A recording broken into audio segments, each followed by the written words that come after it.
pag uwi natin, dalawa lang naman pwede natin gawin. Either mag-business ka. Kung mag-success, congrats. Pero kung hindi, alternative is mag-find ka ng local job, local work.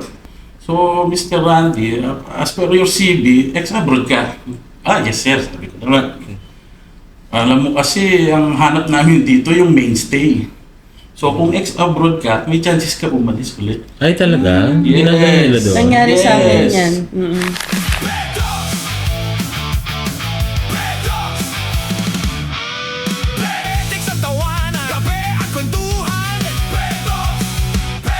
Simula na ang kulitan. Woohoo!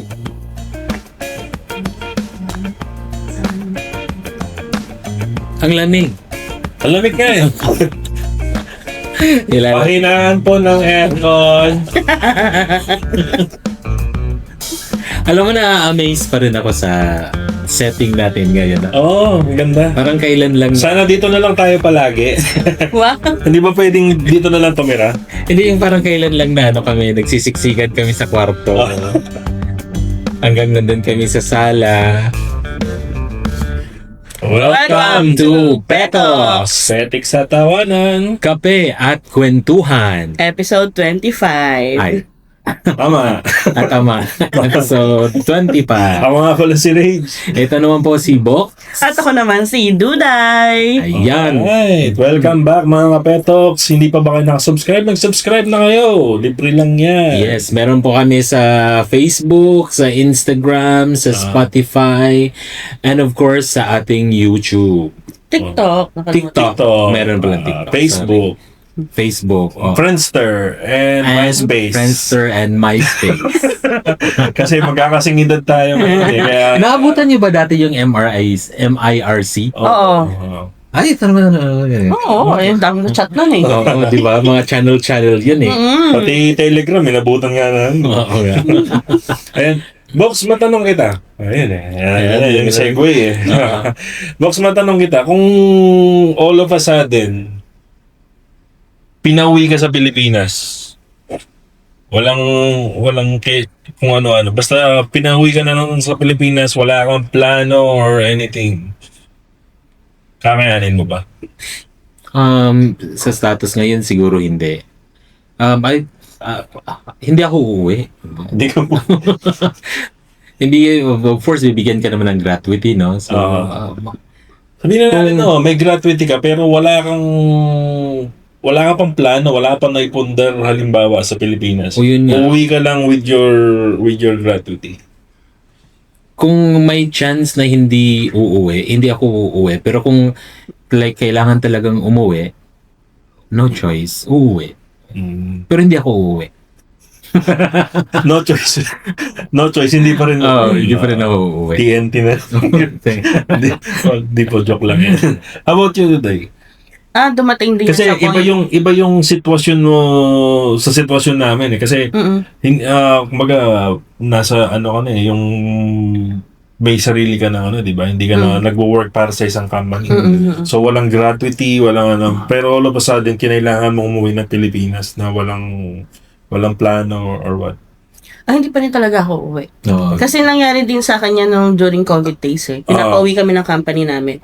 Oo. Muntik na ako umuwi nun. Pero sinabi lang sa akin ng ka-flatmate ko na, ba't ka uuwi? Walang uuwi. Dito tayo. Tsaka anong gagawin natin? Makakasurvive tayo. UAE ito. Ganun. Tsaka nga yung settings, naku, hindi talaga ako uuwi sa Pilipinas. Ang gulo-gulo nila. No? Lalo na ngayon, ano? Oo, napakagulo. Hindi mo na alam kung sino paniniwalaan. Tapos sa lata ng nagsisinungaling, wala pa rin nangyayari. Wala pang ginagawa. Dito na kami. Dito na Kahit mainit. Oo. Kahit mainit, kahit nagmamahal yung gasolina, nagmamahal yung bilihin, hindi tumataas yung mga sahod namin. Dito na lang. Okay pa dito. Ayun. Actually, ako din. Ganun din. Hindi rin siguro ako uwi. Pero depende. Uwi ako, magbabakasyon lang. Then babalik din ako. Oo. Bakasyon. Nandala siguro mababago yung siguro sa context ng tanong mo, Rage. Kung ang sitwasyon ng Pilipinas ay hindi na tulad ng ngayon, like it would be easy for us to find a job there, to land in a job na hindi naman magiging mayaman ka kaagad. At least you would be able to suffice yung mga kailangan mo for a living if may pamilya ka or if mag-isa ka lang. Or naka-priority ng government natin yung mga local, ng mga Filipino itself rather than prioritizing those who are foreign. Iko-consider kong umuwi. Sa totoo lang kasi, being here sa UAE is a luxury. We get to buy things that we want. We get to eat that we want. So parang, okay, gusto namin magstay here. Pero kung okay din naman ang buhay sa Pilipinas and then wala na talagang chance to stay here kasi pinapauwi ka na nga. Okay, go. Uwi tayo ng Pinas. Pero sa ngayon, no. Ako, teka, ginugoogle ko pa yung suffice ng ibig sabihin. Suffice, makaka-provide. Hindi. Kaya ako lang naman natanong kasi yung guest natin ngayon dumanas din sa ganong senaryo, ganong experience. Pero malalaman natin kung ano yung naging niya, nag-comeback siya. Nagkaroon siya ng comeback. So parang this episode is going to be an episode na would inspire our viewers to hit back. Kung ano man yung hindrance or challenge na mag-face nila. Lalo na sa ating mga OFW na hindi naman talaga permanente dito sa bansang ito. Anytime pwede tayong paalisin, di ba? Anytime pwede tayong cancel. So, yun. So, ang introduce na natin ang ating guest for tonight, si Mr. Randy Cockhin, o mas kilala bilang Tito Doy. Tito Doy. Hello, Tito Doy. Tama ba? Yung last name Cockhin? Cockhin. Kasi yung unang basa ko, Top G. Yes. Parang Jose, silent K. Cockhin. Ako meron akong nabuo pero hindi pwedeng sabihin. Hindi, lalaking-lalaki nga yung last name niya eh. Cop Gin. Parang gin bilog tapos merong yung pulutan niya yung talunan na manok. Talaga naman. No? We're from, my father's side is from Ilonggo.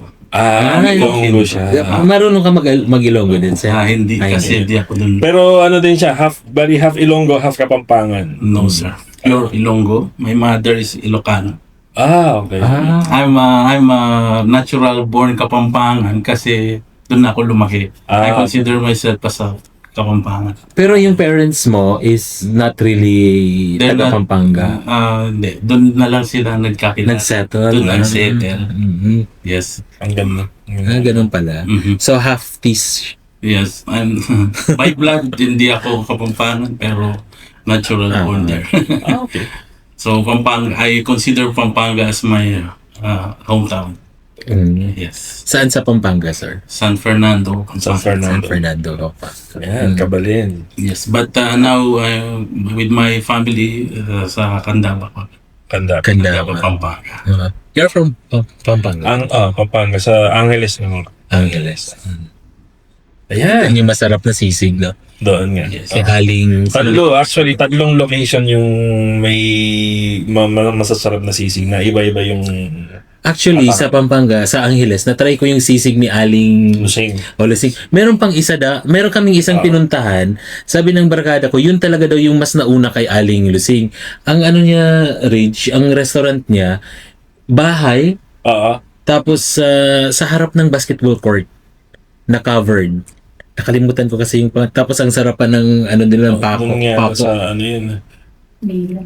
Parang yun. Sila daw yung Milas. Sila daw talaga. Meron pang isa na malapit lang doon sa bahay namin yung yung karinderya siya. Na napuntahan na rin ni Chewy. Ay, hindi ko yun yung si Aling Lusing, hindi. Iba pa yun. Kasi yung kay Aling Lusing, parang din siyang karinderya type na open tapos may sa taas. Tapos dun sa labas ginagawa yung sisig. Yun nga. Ayan, naligaw na tayo sa ating usapan. Napunta ngayon. Napunta sa sisig. Kapampangan. Yun nga. Ayan.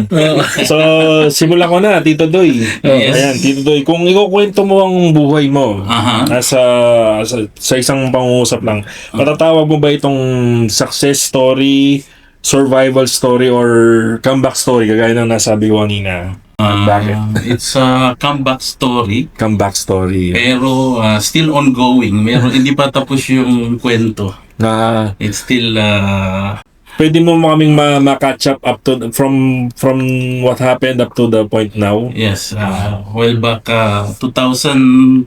2006. Ayan na naman. I graduate. Calculator. Kakabukingan na ng edad. Okay.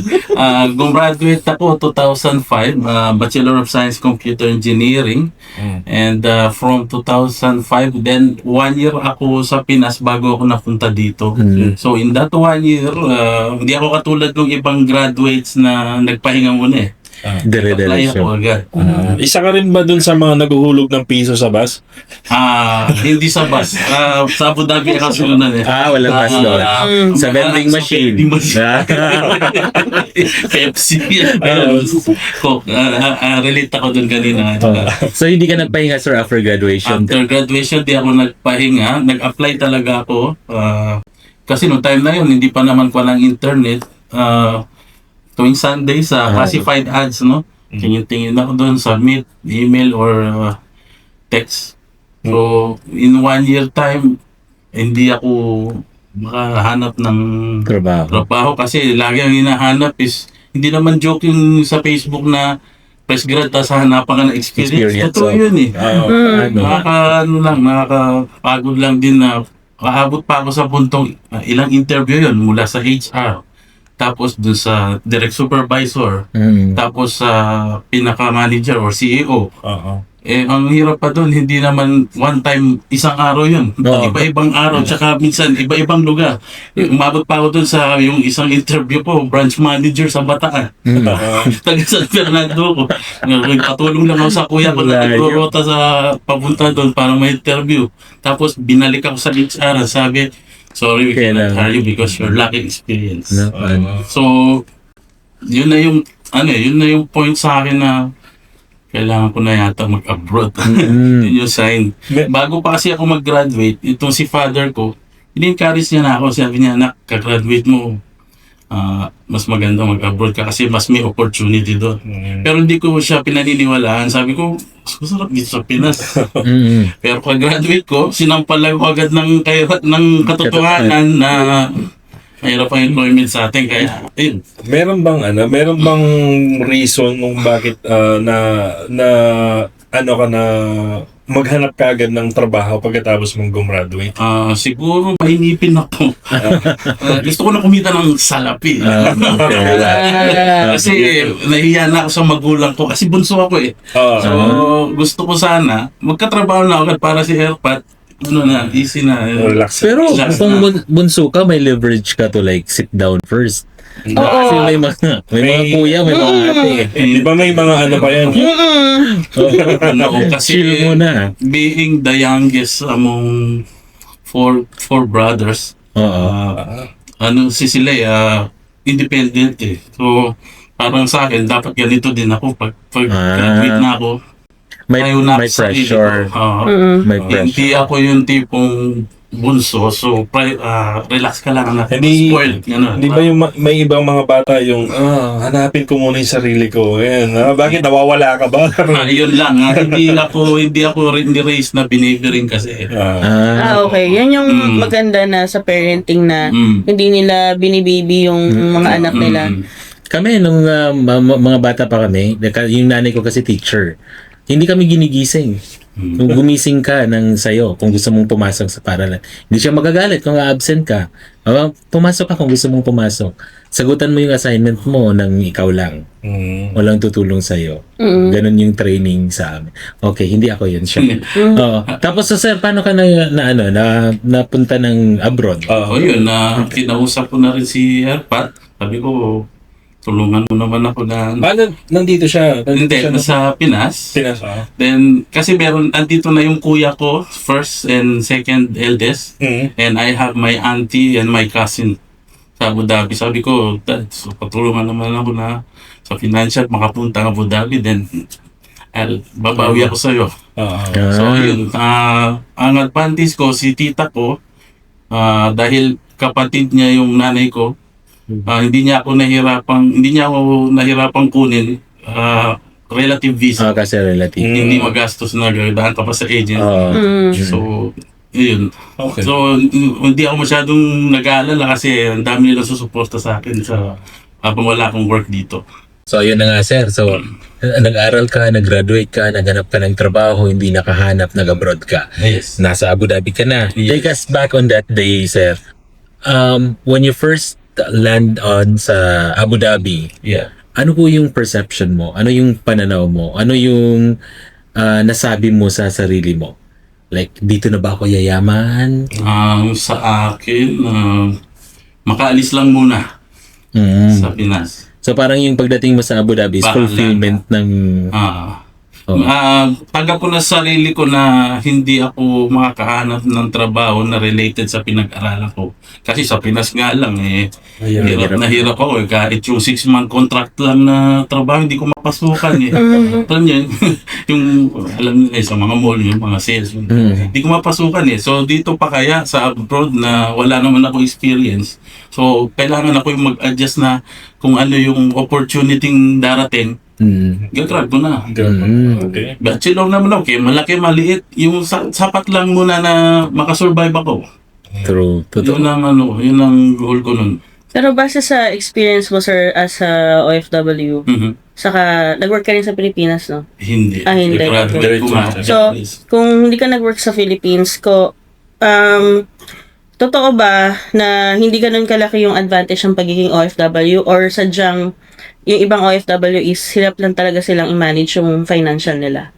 Tingin ko, depende sa OFW Meron kasing, yung masasabi ko, yung mga baguhan, yung mga nag-uumpisa pa lang, talagang mahirap mag-adjust. Siyempre, ma-hire ka. Umutang-tas ng pera sa Pinas para papunta dito. So, pawi ka muna doon sa mga yun. Siguro, within 6 months to 1 year, pag maluwag ka na, then that's the time na control mo na yung finances mo para sa'yo. Diba? Yun, nasa sa'yo na yun kung ba magiging money-wise ka o hindi. Isa ka rin ba sa nakaranas ng bed space? Yes. Yes. So ngayon ay Top or ano bottom? na ngayon? Top or bottom? Actually, nung kasama, I'm with my tita, yes, bed space, Hindi yung bed space na... Single bed. single bed sa sala, nilagyan ng cabinet para magkaroon ng division. Ako kasi noon top tapos naging bottom. Ngayon, wala pa yung bed space Wala pa yung bed space. Mas malupit doon. Dahil nga, first job ko, gusto ko rin makamenos. Oo. At yung work ko, merong labor camp. Nag-space ako sa labor camp. nag-labor camp ka. Oo. Nag-accommodation ikaw. Nag-accommodation ako. Sa ilalim ako. Hindi, pero Pilipino naman yung mga Kasama. Ganun naman sa labor camp. Yan. Sa labas ng kwarto, alam niyo na kung paano. Welcome to the jungle. Pero sa sitwasyon mo ngayon, naka-partition ka, naka-room, naka-ano? Ngayon, Naka-LL na? just a month ago, I'm with my family. We are taking one full big room, me and my daughter. So, unfortunately, some unwanted situation, I have to send them back. Ngayon, nitong primera lang, lumipat ako sa single partition na sakto lang, bed and space para sa gamit. Practical lang. Ako lang naman Why should I spend more for the bigger space? Possible na yun. Padala mo na yun sa... napadala ko na yun sa family ko Okay. Ikaw na. So, ano yung naging reason kung bakit iniwan mo yung naunang job mo dito? Yes, ganito kasi yan. Doon sa first job ko, nagtagal ako doon ng almost 4 years. Yung boss ko, yun talaga yung kinoconsider kong pinaka-mentor ko na kung saan ako, sa narating ko ngayon. Kung di dahil sa kanya, hindi wala ako. Kasi nag-umpisa ako, na-hire ako as ang job description sa job offer ko is data operator. Pero nung na-hire na ako, sakto, yung group of company na yun merong bagong division which is Joinery Woodworks. So, imbis na doon ako sa main office pinagstay, doon ako sa bagong division sa industrial area pinasok. So, zero experience. So, Ako naman, dahil wala akong knowledge, kahit lahat ng ituro sa akin na gawin, sinusunod ko lang para sa akin, consider it as learning. Kahit hindi ko na Malayo, description, malayo siya sa napag-aralan. malayo siya. Computer engineering, then this is about woodwork. Woodwork ka. So, kumbaga sa construction, kami na yung sa finishing side nung works Interior, wood-related works. Ceiling, cladding, cabinets, ganyan. So, inaral ko yun. Then, one time, kinausap ako ng boss ko, ng manager ko yun, try mo mag-lisensya, mag-invest ka sa lisensya. Bibigyan kita ng big project, sabi niya. Open your eyes, sabi niya. Lisensya sa woodwork. Sa driving. Okay, license. Para daw ibato niya ako sa site, bibigyan niya ako ng project. Kahit maliit lang, intindihin ko yung technicalities ng work. So, I listened, then, yun nga, gradually, nagka-lisensya. Inaaral, wala akong alam sa drawing, wala akong alam sa, kasi zero experience. So, napag-aralan ko na rin, then pumapunta rin daw dun sa production line namin para maintindihan paano ginagawa yung drawing na in-execute namin. So then, after 4 years, lumipat siya ng work. Yung amo ko. Yung amo ko. Ano ba Which yan? is my second Kabayan ba yan? O? Lebanese. Lebanese. We still have communication. Natutuwa pa rin ako na nagkaanoan kami sa WhatsApp eh. Nagkakontakan kami. Kamusta? Ganyan. Pag nga nag-update ako, tapos meron siyang nagre-react din. Nagko-comment sa sa mga updates ko. Bait naman pala niya. Bait man. Talagang, sabi niya, I treat you as brother. So ako rin naman, sabi ko, wala ako sa nabot ko ngayon kung hindi sa inyo, sabi ko. So yun, doon sa paglipat niya sa second, sa another company, that will be my second work. So, doon ko natutunan yung kasabihan na not all opportunities are meant to be grabbed. Sometimes it's a trap. Kasi ang nangyari, dahil nga, siyempre, inalok niya nga ako na lumipat. Ako naman, dahil nga mentor ko siya, at yung 4 years para sa akin, hindi pa sapat yun na para tumayo ko sarili ko. Sumunod ako para, dahil nga, malaki din yung palataya ko sa kanya, na naniwala ako sa kanya na magiging successful kami lalo dun sa lilipatan. Ang mali at hindi ko napag-aralan, ito palang lilipatan namin magkakaproblema sa salary. Is it a new company? Bagong company pa? Actually, it's a group of company rin, pero yung division ng Joinery and Woodworks medyo struggling. Hindi stable. Malamang namin nung nandun na kami, hanggang umpisa lang sila ng project pero hindi nakakatapos dahil siguro mahina sila sa collection. Yun ang nangyari. Ang so finance side, no? The business is good, yun lang maraming nangungutang. Hindi nababayaran. Walang control sa finance. So, naranasan ko yung 2 months, 3 months delay. Imagine, sasahod ka ng January. Makukuha mo siya either end of March or first week of April. Imagine mo, 3 sahod yun. Isa. Hindi tama. Hindi nga. Paano yung gastos mo ng February, Saka March. Di ba? Tapos yung sahod mo pa ng February, another sa susunod pa ulit yun, baka May na. So imagine mo yun. Baka akala nila quarterly ka dapat sa Buti sana nga. Buti nga sana kung quarterly, tapos 3 buwan ang natatanggap mo. Isang buwan lang yung natanggap mo. Ang hirap doon, di ba? Kailangan mo magpadala. Kailangan mo rin makasurvive dito. Kaya ang hirap. Yun nga, ang survival namin nun alam niyo sa mga labor camps, di ba, yung may grocery, tapos may notebook, pauta. Ay, naranasan ko yan sa Bahrain. Ay, merong ganun. May notebook ka. May palista? May ganun ba? Talaga? Saan yan? Makabalis na. Mapalista nga. Kaso 3 buwan yung delay sa sahod. Sabi, kikiusap kami, wag mo naman i-deduct lahat. Oo. Di ba yun mo naman konti-konti na. Wala pang tabi nun. Wala na natira sa amin. Ganun lang naman namin. Si Bay pa lang ang tabi nun. Bay, I'll take this right.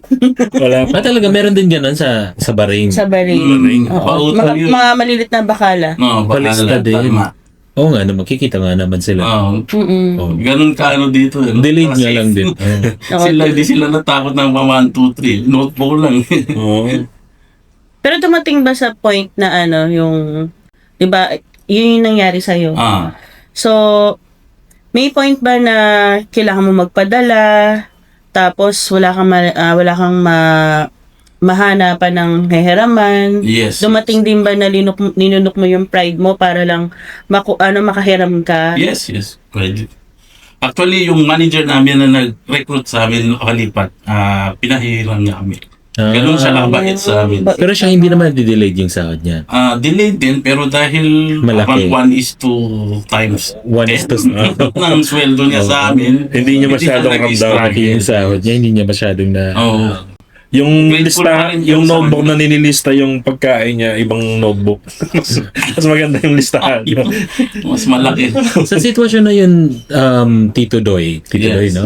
Sa sitwasyon na yun, Tito Doy, alin yung pinakamasakit? Yung wala kang pera, yung nare-reject ka sa application, or wala kang trabaho, or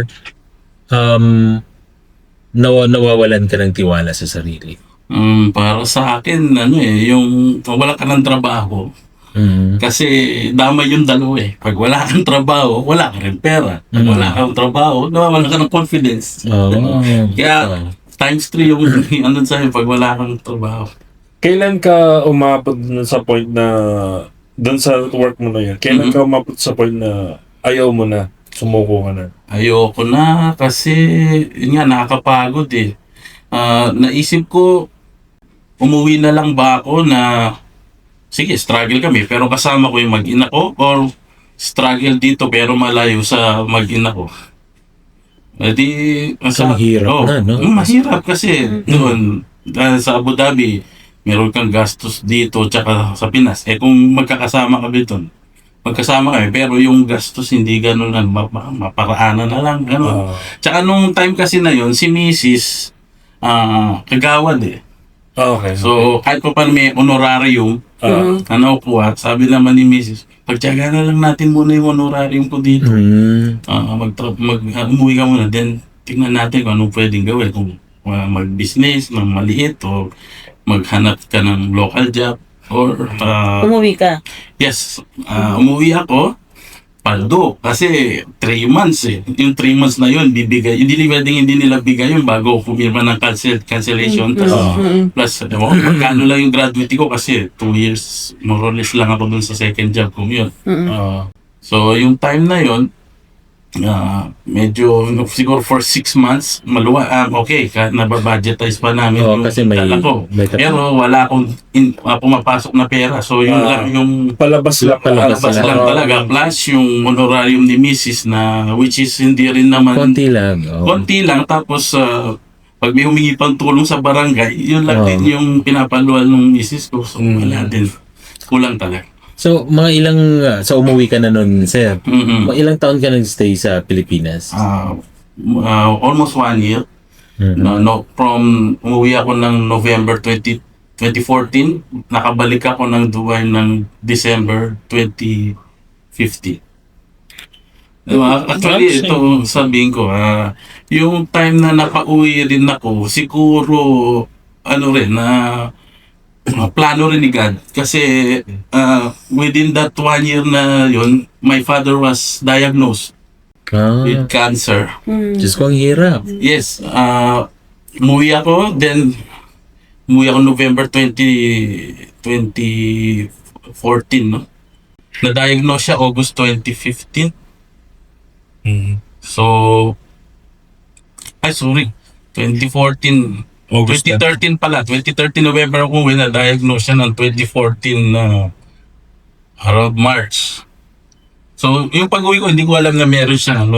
So, siguro call na yung, binigyan ako ni Lord ng sign na umuwi ko para makasama ko pa siya pag siya pumanaw. Pumanaw siya. At least nabigyan ka pa ng chance. Yes, yun nga. Magkaroon Hindi ng pa rin time. ko na nawalan ako ng trabaho. I feel that God gave me chance to be with Him bago mangyari ang lahat. Then, what made you come back? Come back, yan. So, kung paano yung naramdaman ko papuntang abroad, yung nag-push sa akin bumalik mag-abroad for the first time, yun din ang naging dahilan sa pagbalik ko ng Dubai. Ito, sa mga tagapakinig, sa mga tagapanood, Kapetox. na kapwa OFW, no? Pag uwi natin, dalawa lang naman pwede natin gawin. Either mag-business ka. Kung mag-success, congrats. Pero kung hindi, alternative is mag-find ka ng local job, local work. Ngayon, ako, ang nangyayari sa akin, tuwing may job interview ako sa Pinas noon, naging discrimination pa yung pagiging ex-abroad ko.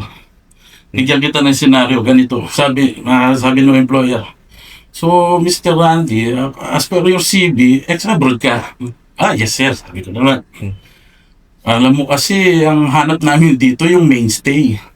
So, kung ex-abroad ka, may chances ka umalis ulit. Ay, talaga? Yes. Ginagawa nila doon? Nangyari sa akin Yes. yan. Mm-mm. Parang yung mga parang yung mga nurses lang sa call center. Pagka nurse ang nag-apply sa call center dati, medyo hindi nila prefer dahil Kasi iniisip nila baka mag-abroad lang. Yun ang kwan. after. Ginagawa lang stepping stone. O hindi stepping stone. Parang Pansamantala. rice field. Temporary. Ginagawang rice field ang call center. Yun ang mindset sa atin. Makunan lang ng Pero hindi ka nakahanap pangkain. ng work sa Philippines dahil sa rejection na ganun. Yes. So ano naging mo dun, sir? Ano naging racket mo dun sa Pilipinas? Ayun, yung naipundar kung galing sa 3 buwang delay na sahod tsaka graduate, nag-ano kami ng maliit na sari-sari store nun. Ayun, sa, oo. So ako yung ako yung chemist chemist sa depende. Again. So, Ay siya. siya yung mas malaki yung earning noon sa kapitana sa barangay. Pero Hindi naman. Kasi kung wala naman din yung gratuity mo, walang maitatayo. yun nga. Walang maitatayo. Pero yun nga, maliit lang din naman talaga yung kita sa ganun sari-sari story. Parang naglilibang ka lang. Sorry. Touch base tayo, sir, dun about kay tatay. So, hindi ko lang talaga hindi ko ma-digest yung gaano kahirap na yun, delayed ang sahod mo dito sa abroad, and eventually, umuwi ka sa Pilipinas, ang bit-bit mo lang na parang solusyon sa problema is yung sahod ni Mrs. as kagawad tsaka yung 3 buwan mong gratuity, tapos here comes si tatay. Paano niyo po hinandle yung sitwasyon na yun, both emotionally tsaka financially? Emotionally, talagang hindi rin talaga madali tanggapin.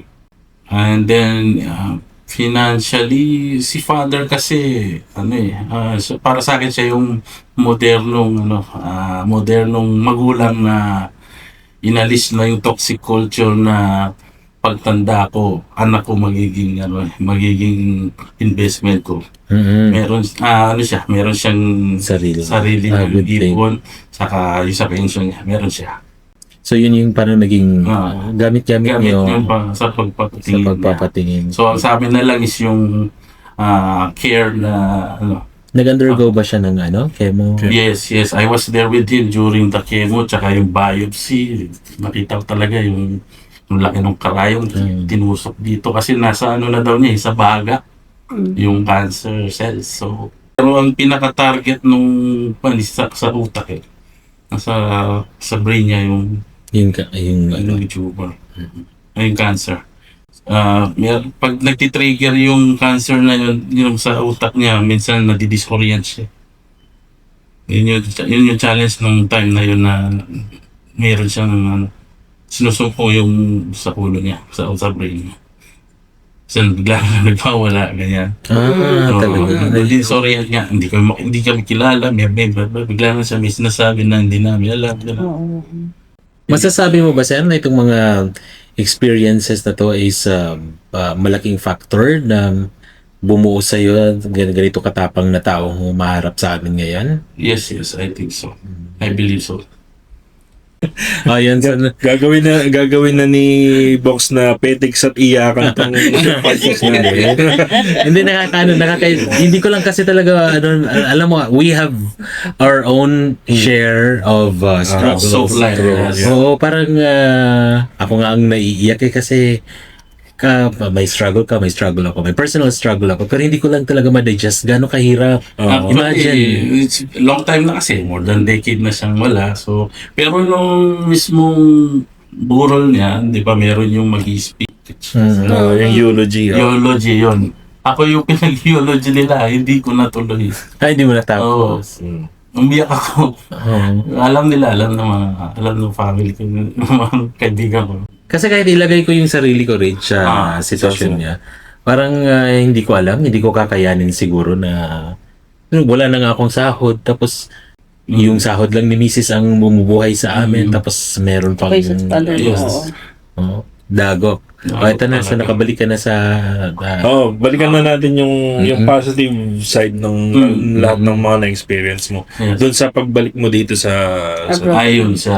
Yun nga, dahil nga puro discrimination na paging ex-OFW yung pan sa akin, tuwing job interview ko, doon ko na na-realize kung total, yun din naman yung iniisip nila sa akin.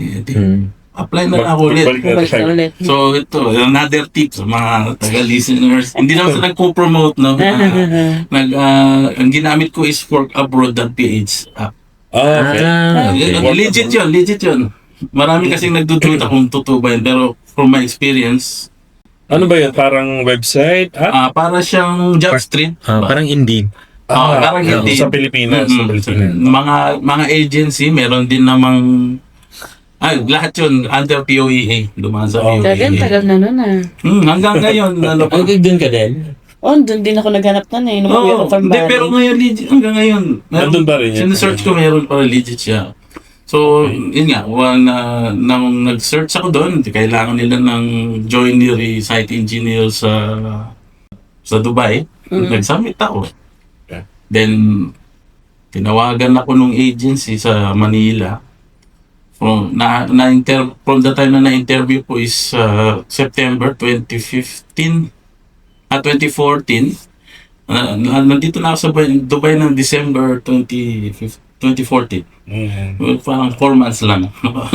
Okay. 4 months lang hinintay mo, tapos Oo. Galing. Ayun pala sa mga Urgent sa mga nanonood natin na mga nasa Pilipinas na naghahanap ng work abroad, pwede pala nilang i-check yung website Yes. Workabroad.ph.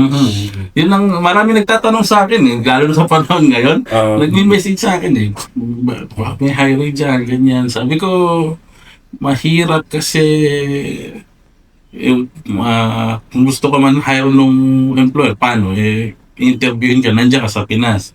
Risky naman din, 50-50. Di man nga 50-50 yung chances na pupunta ka dito, makakaharap ka agad ng work Yung iba, hindi nila alam yung may exit sa Oman, di ba? Kaya ayoko naman gano'n. Kaya sinasuggest ko talaga, ba't di na kayo maghanap ng trabaho na hiring dyan sa Pinas papuntang abroad? Kasi may mga companies naman na kung kailangan ka nilang interview in person, paliliparin ka naman nila papunta ka naman dito Okay, yun. Sa case ko naman, video call lang kami. Video call. Zoom. Uso na rin naman ngayon. Pero nung bumalik ka ng abroad, so naiwanan yung mga mag-ina mo, diba? Yes. So ilang years bago mo sila nadala dito? 8 years. 8 years. 8 years. Nandito sila ngayon? Kauwi lang yung kulit. Ito unwanted. Dahil sa nangyari recently. Yes. Alam mo na. Ngayon, yun nga, 8 years. So dun sa 8 years, magtatanong mo, bakit to 8 years? Kasi, early years ko, hindi ko pa afford. At saka, hindi ako maalam. Kala ko, doon kasi ang sabi nila, dapat 10,000 pataas, 15,000 pataas yung sweldo. Hindi ko naman, di ako nagsasearch na kung ba nagbago na yung rules na yun. Nung nalaman ko 2013, yun nga, 2023, nagbago na. So, nagbumaba na yung Yung requirements, tsaka yung... Doon mo pala sila na Doon ko na. Okay. Tsaka nag-search din ako kasi alam ko ang mga international school, mahal. Oo. Para sa daughter ko din, nag-search din ako na meron na rin pala mga Filipino Oo, schools ang na dami ng Filipino kaya, schools. kaya. At saka meron ding mga online school, di ba? I-enroll mo sa Pilipinas. Sa Pilipinas. Yes, yes. Dito sila nag-aaral. Tama. Sige, pag-usapan naman natin, sir, yung mga achievements mo. May nakapagsabi kasi sa amin na meron kang MBA at DBA. Can you tell us more about it? Actually, hindi ko rin expect na aabot ako dito sa pagka-doctorate eh. Nung bago pa lang ako sa Dubai, so kung si Sir, pag day off niya, may hobbies siya na photography, yung iba photography, yung iba naman na fitness. Ang naging ko nun, choice ko is mag-learning ng technical skills. Okay. So, naisip ko, bakit technical skills? At least, naging productive ako sa work ko. Magagamit ko pa siya as credentials sa work ko. Which, I think it worked naman. In the same employer, yung employer ko nung dumating ako Dubai hanggang ngayon, siya pa rin naman yung siya pa rin yung employer mo ngayon. Okay, mula nung bumalik ka. Nagkaroon ba, sir, ng change in terms of sahod dahil dito sa MBA at DBA mo? Well, sa akin, yes. Kaya importante din talaga na mag-upskill. Yun, upskill. Mag-scale, mag-invest. May mga kilala ka ba na na pagod na sila sa sitwasyon nila, na ganito na lagi yung sinasahod nila, ganito lagi yung posisyon nila. Pag naririnig mo ba yun, ano usually na sinasabi mo sa kanila? Ba't di kayo subukan mag-upskill? Kasi nga, yung ibang kabayan parang hindi na masaya sa trabaho kasi walang growth. Wala daw increment, wala daw aumento. Ang tanong, did you ask? The answer will always be no, di ba? Pag di ka nag-ask. Saka, tignan mo rin yung sa side mo. Gumagawa ba ng paraan para ma-recognize ka ng employer? Diba? Dapat nag-upskill ka para makatulong yun para madagdagan yung credentials mo. Kung saktuhan ka lang din, mapunch ka ng alas 8, punch out ka ng alas 5, tapos doon ka pa nag-aalmusal pagdating mo sa work. Tingin mo, matutuwa pa si employer. Kasi nga dito sa UAE, hindi sapat yung nagagawa mo yung trabaho mo, what is expected of you, or na kung sa sales ka man na overpass mo yung target mo, kailangan mo rin ng kung gusto mo ng tumaas ang sahod or move another level sa position, kailangan mong ng documents. Kailangan mong i-back up yung sarili mo. Kumbaga sarili mo pa rin yung mag-aangat sa'yo. May napanood ako dati sa yung hindi lang daw sapat ang hard work lang. Dapat meron ka pa rin something na hindi nila basta-basta maalis. Kasi kahit sino dyan, kung basta hardworking lang, nandyan yan eh. Hindi porke hardworking ka, leverage mo na yun para manatili ka sa kumpanya. Dapat meron kang something na hindi nila basta-basta matatanggal. Ako mag-share lang ako ng konti. Just for the viewers lang naman. When I came here sa UAE, for the longest time, ang visa ko always is either laborer or kasi undergraduate ako nung pumunta ako dito. So less ang privileges like nung naging manager, nung naging medyo tumaas na yung position ko, hindi pa rin nila ma-change yung visa ko. Laborer pa rin kasi wala akong credentials eh. So, yung chances of going sa other Emirates without getting a visa kasi ganito yung yung Emirates ID mo or something. So, ang ginawa ko, nag-aral ako through online yung itiyak nga tinatawag nila sa Pilipinas para maka-diploma. And then, yun, na-change. Dahil may diploma na para-dribunan all, na-change na yung klase ng visa na meron ako, hindi na labor. Nice. So, kailangan mo lang talagang i-equip. Yes, meron akong dagdag. Yung mga ibang kabayan din kasi, gusto nila mag-grow, ma-promote, madagdagan sweldo. Pero, yung mindset nila, nililimit lang nila yung task nila dun sa kung ano lang yung within their job, di ba? Ba't ko gagawin yan? Hindi naman ako bayad para dyan. Ganun ang mindset nila eh. Kaya, dapat, kung merong ibang pwedeng trabaho na pwede mong i-absorb, gawin mo lang, hindi para sa pera, para sa learning mo, sa kaalaman mo, para later on. Maybe, hindi mo sabi, kung di ka magtagal dun sa ibang pan, sir, sa dati kong trabaho, ginagawa ko po to. Pwede mo i-sell yung sarili mo. Para naalala ko yung dati kong trabaho dito sa Tim Hortons and sa Bahrain na sabi ng boss ko, kung gusto mo mag-level up, agawin mo yung trabaho ko. Oo. Tama. Kasi sabi ko, sir, yung trabaho mo nasa akin na lahat. Kaya nga, para mag-grow ka. Agawin mo yung trabaho. Oo, agawin mo yung trabaho ko. Ganun. Yun na lang, yun na. Oh. Yung iba kasi, di ba, kapag sa supervisor, umiiwas yung ibang employee, di ba? Pero dapat nga kaibiganin mo eh kasi diyan ka matututo eh. Siya magiging mentor mo para tanungin mo kung pwede mo tanungin diretso, sir, paano ka ba napunta sa posisyon na yan? Tanungin mo. Hindi lang naman hard work, hindi lang naman credentials eh. You should also know how to play with work politics. Office politics. Totoo yun. Play the game. Play the game. Currently, Tito Doy, Yes. ano po ang ating position ngayon sa trabaho? Senior site engineer Na yun? and joinery fit out. Usual concept ng isang Pilipino or OFW kapag engineer ka, malaki daw ang sahod. Mga nasa 2 digits daw. Is it true? Totoo po ba? 2 4 digits. 2 digits ang simula. 99 Oo. 4 digits ibig sabihin. 2 digits ang simula. Let's say, 5 digits. 5 digits. Oo. 5 digits. Well, yun nga, meet yan, meet. Yun yung nakakatawang mentality kasi hindi naman lahat ng engineer malaki ang umpisa. Baka yung mga senior level. Pero nung nagka-MBA ka na 2 na 6 na secret. Pa-burger ka Basta tumaas. Basta tumaas. Tumaas. Kesa dati. Ganun na lang. Significantly. Yes. Sabihin na natin kung babalik ka dun sa time na naisip mong bumalik sa Pilipinas.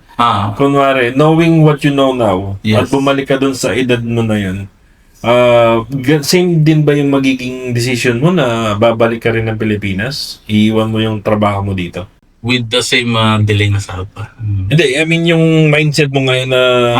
Yung mindset tapos babalik ako sa babalik ka dun, pagiging na ganun din ba yung magiging diskarte mo? younger ako. Yes. Ganun. I will be glad kasi ano yun nga, puno ka na ng knowledge, experience, wisdom. Diba? Also, ang magiging iba lang, yung mas younger ka, mas malakas ka. So, mas marami ka ng marami ka ng mas energetic ka na pag marami ka na alam in that age, no? So, siguro by that time Pero babalik ka din ba ng Pilipinas? hindi. Hindi na siguro. Hindi muna kasi yun nga, gaya ng sabi ni Sir Box, yung mangyayari sa Pilipinas, napakagulo nila doon ngayon. Tsaka, yun nga, hindi ko ma-imagine sarili ko kung nasa Pinas ako eh. Dito ako nagkaroon ng opportunity sa abroad eh. Dito. Oo, kasi sa Pilipinas, inanapan siya ng experience, kaka-graduate lang. Para lang yung kukuha ka ng ID, tas hahanapan ka ng ID. Valid ID. Kumukuha ka ng valid ID. Oo, tas hahanapan ka ng valid ID, kaka-graduate mo lang. Oo. Parang tanga lang eh. So, would you say ba, sir, na yung pag-uwi mo sa Pilipinas that time was a just decision or maling decision po yun? Paano just decision? Just, kailangan. Mali na kailangan eh. Mali dahil walang plano na kung anong kahihinatnan, malabo na kailangan kasi yung employer ko pabagsak na eh. So kung magtatagal pa ako doon, baka hindi na ako makakuha nung delay na sahod eh. Buti hindi mo naisipan na while you were here, humanap ka ng ibang. Yung mahanap wala. Yung ko, pagod na eh. Yeah. Kung lilipat ako, tapos hindi rin naman ako pa financially okay, paano Okay. kumakasurvive din sa susunod ko? Sa bagay. Tsaka- May plano ka rin ba na abroad? I mean, lumipat ng ibang bansa or magtagal pa sa UAE hanggang ilang years ang plano mo magstay dito? Well, sa sitwasyon ngayon, kung merong opportunity sa iba pang bansa na bigger offer and bigger benefit, syempre, I will grab it kung talagang para sa akin. Pero yung titigil ako maging OFW or mag-work abroad, matagal pa. Tagal. Kasi may pinag-aaral pa ako eh. Tsaka ano pa naman ako eh, Malakas pa. we're in the middle of our productive years. Sayang naman kung hindi natin sasagalin yun. Life begins at 40. Yes. Malapit na palang magbigin yung akin. Yes, sulitin na natin. Sulitin na natin yung yung opportunity binibigay ng UAE sa atin. Pero may mga may mga steps ka ba maliban sa pag-upskill? May mga ibang steps ka ba na ginagawa para posibleng makapunta ka, maka-try mo rin yung ibang bansa maliban sa UAE? Well, nagtatry akong mag-search online ng mga hiring sa European country. Pero so far, Wala ka pa talagang fix na target na pupuntahan talaga. Wala Pagka pa talaga. pa lang, nagbabrowse pa lang. Nagbabrowse pa lang eh. Wala pang sumusulyap eh. Parang hindi talaga puspusan. Hindi pa po Ano lang, try lang, subok lang. check lang. Malay mo, bigla, nandyan mo. Mamaya pala, mag-check ka bukas, meron na. Sana. Sir, konting pahapyola sa ating mga viewers about taking your MBA tsaka DBA. Yeah. Paano mo po minanage yung time? Well, it's a distance learning kasi siya. May thesis ba yun? No? Yes. Well, on my Sunday off, nagawa ko siya. From From Philippine-based school ba? Or hindi, UK. UK? Oh. Yung MBA, merong local school dito. Dito. Na merong sa Bats pa? Anong school bats pa? hindi, Learners University. Okay. Na merong pan sa UK. Pero doon ako nagre-report sa Dubai school na yun. Pero pumapasok ka talaga face-to-face. hindi distance learning. Pag lang merong submission na kailangan. Doon ka pupunta. So, yung nakikita niyo mga kapetoks, manageable, di ba? Manageable Siya. Tsaka yun nga, pag nandyan na yan, paprioritizein mo eh. Hanap ka ng oras para gawin mo eh. Diba? Pag passion mo ang isang bagay, yun, dun ka magpo-focus eh. Kung hindi naman yan, tingin mo, it doesn't serve you, hindi yun ang magiging eh. Tsaka totoo talaga range, dudes. Totoo. Pag meron kang paper talaga, tataas talaga ang sahod mo. I swear. Kasi ganun din nangyari sa ako. Sa akin, hindi tinanggap. Papildi ako. Kasi yun nga, undergraduate ako. So, nag-ITIAP ako. Yung ITIAP program po yun ng Pilipinas para lang sa mga OFW na undergraduate. Nice. So, mag-aaral ka online for 1 year. Pag natapos mo yung 1 year, may thesis po yun. Gagraduate ka, magkakaroon ka ng diploma. Ang ginawa ko para mas tumaas pa yung sahod ko after akong nagka-diploma, I took units para magkaroon ng education units. Then nag-take ako ng licensure exam para magkaroon ako ng license. Something to say lang na may license ako. And then nag-masters ako. Nung natapos ko yung masters, sinubmit ko yung paper sa HR namin. So, may nangyari na. Kailangan mo lang talaga. Pa-burger ka naman. Kaya nga yung concept mo kanina sinabi ng supervisor mo na kung gusto mo, agawin mo yung trabaho ko.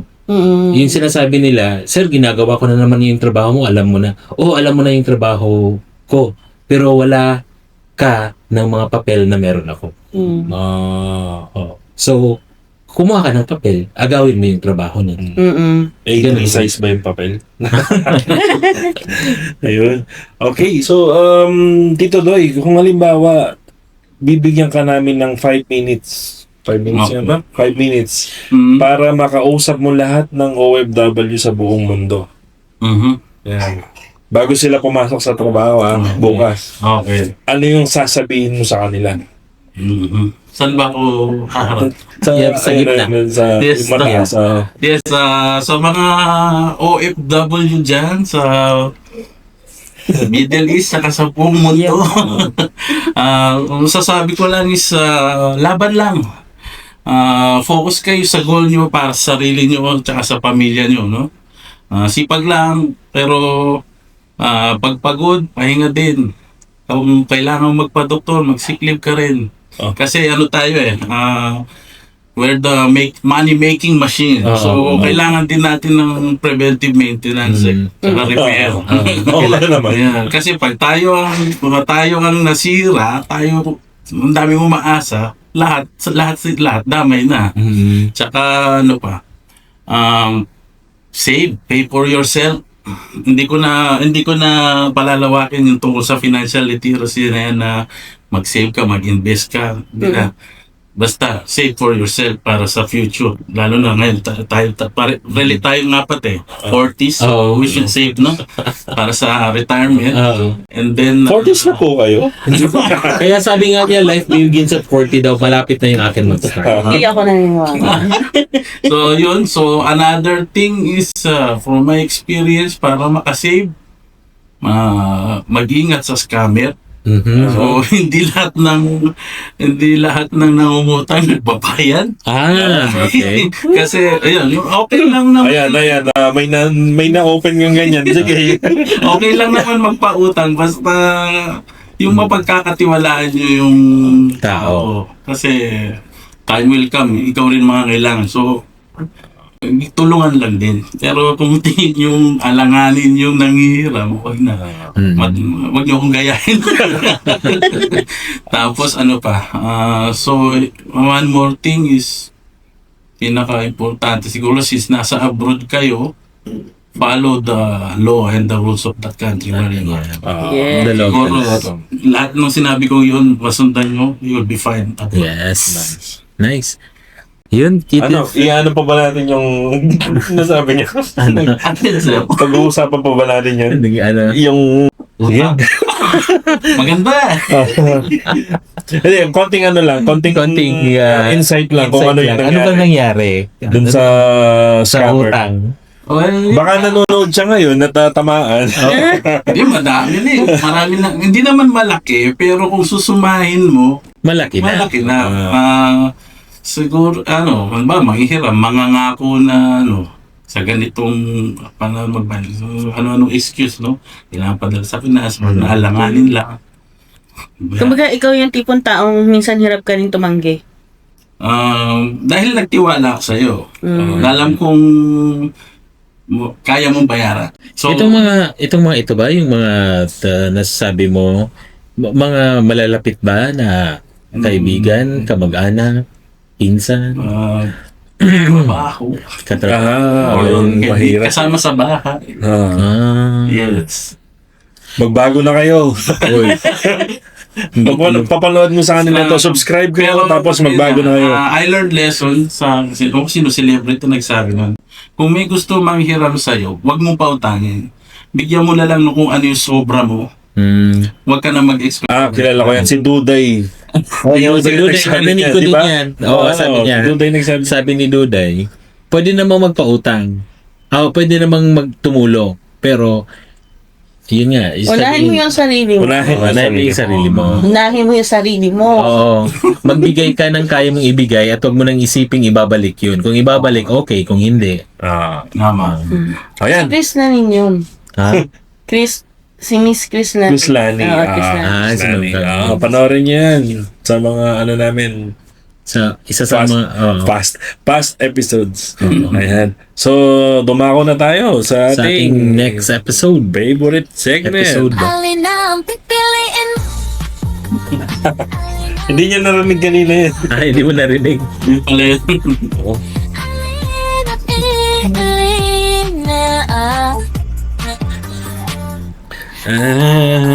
Ayan, so Tito Doy, bibigyan ka namin ng dalawang senaryo. Yes. Pipili ka lang and bakit yun ang napili mo. Mhm. So yung unang option, umuwi sa Pilipinas na may savings pero walang clear plan. May mga savings ka naman na naipon na substantial na amount naman. O manatili abroad kahit pagod na pero may stable income ka. Mhm. Pipilitin ko po na manatili sa abroad kahit pagod na pero may stable income. Because, kasi naranasan ko eh. Way back 2014 nga, umuwi ako. Walang plano, walang bit-bit ko ang dala ko. Kahit matagal na, pag sumasariwa sa isip ko, ay, ayoko na ulit. Ayaw mo nang ibalik yung sarili mo sa... Nakakababa ng dignidad, sa totoo lang, no? Hindi ko kaya. Ayoko na. I will just be here. Kahit sabihin na natin yung savings mo before nung una kang umuwi. Sabihin na natin triplihin natin yun na may uwi mo this time. Hindi eh. Kung wala Hindi pa rin. talagang plano eh. Hanggang ngayon, hindi ko pa rin talaga alam kung ano bang plano. Kung meron akong pera on the spot ngayon, ano bang plano gagawin ko pag uwi, hindi ko alam eh. Mahirap pumasok sa Isang sitwasyon ay na wala kang plano eh. Oo. Tsaka ano pa? bottom line, importante sa kanya ang plano. Plano. Tsaka it's better to be tired and broke. Tired and broke It's better to be than tired. broke. Sorry. It's better to be tired and broke. Than Patay broke. na ang kabayo. Kasi pag broke talaga. Hindi, it's better to be tired and Depressing. broke. Pag sa simbahan din ang tuloy. Lumamig na yung gabi ko. Hindi na ako nakahipo. Mas natuwa ako sa usapan. Ayan, ang dami nating natutunan. Yeah, it is Kay really very Tito Doy. enlightening. Very, very nice. Salamat sa invite nyo. Salamat sa pagbisita. Sana bumalik ka. Oo. Sige, why not? Oo. Meron ulit. Kung gano'n tayo ng ibang mapag-uusapan natin. Yes, yes, sir. Honestly, napaka-inspiring po ng ating conversation, ng ating usapan tonight. So, it only proves and goes to show to everyone na regardless of kung ano mang mangyayari sa buhay natin, hurdles or mga challenges, basta may will and mayroon tayong yun nga, will to push forward. Okay po. If there's a will, there's a There's a way. way. Kung may gulong, may daan. Yes, pag sa simbahan din ang tuloy. Akala ko, if there's a will, there's a car. Meron. If there's a will, kung patay na yung kabayo. Hindi, if there's a will, may raffle draw. Tapos ginaganon roulette. That's my... Ayan, sige. Tito Doy. Tama ba ako? Baka may mga gusto kong batiin. Shout out. Binabati ko, first of all, my wife, my daughter, my family, mga kamag-anak ko na ay sa lahat. Tsaka sa iba't ibang circle of friends ko ng Filipino community dito sa Dubai. Pangalan na natin, sir, si wife. Baka isipin niya ibang... Buti para na to sure kung tayo. Mylene Coquin and Ryan okay. Coquin, my daughter. Nandito ako. We're on a safe place. Huwag kayong mag-alala. Ayan. Love you. Yes. Saka sa mga scammer na nangutang kay Oy, Tito magbayad Doy, kayo. magbayad na kayo. Ano na, baka ano. Bayad kayo. Alam nyo kayo. Sino kayo? Alam Hindi, niyo, okay magbago na na kayo. Coach na yun. Wala pabuti naman tayo. Hindi tayo napabayaan. So, kaya na natin yun. Hintigayan na lang natin sila kung bakit nila nagawa yun. Ika nga ni Jose Marichan, don't count your ships, count your blessings. Exactly. Ika nga ni Bitoy, di natin sila bata. Di natin sila basta. Okay. Alright, maraming salamat mga kapetok sa panonood. Hanggang sa susunod. Bye, paalam.